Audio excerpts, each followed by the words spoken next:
Most people have an incorrect understanding of what progressive overload actually is, because in reality, it's a misnomer. It doesn't really describe what's going on in the body when we make progress. When you build muscle and get stronger, progressive overload, misnomer aside, has to be indicated by two things: more work, same effort. Hold on to that, that's going to be important.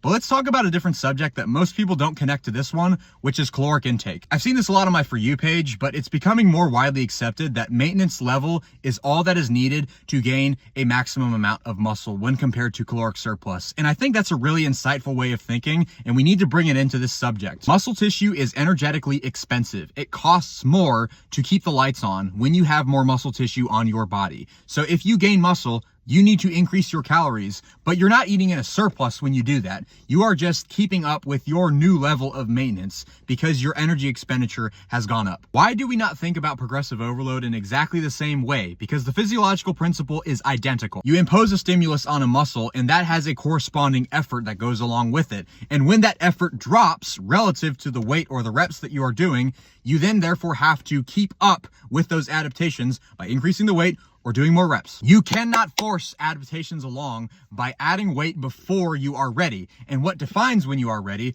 is when that effort goes down, for the same reason that maintenance has to be recalibrated when we have more muscle tissue. Do not add weight before this happens. You are skipping the most vital step of the process.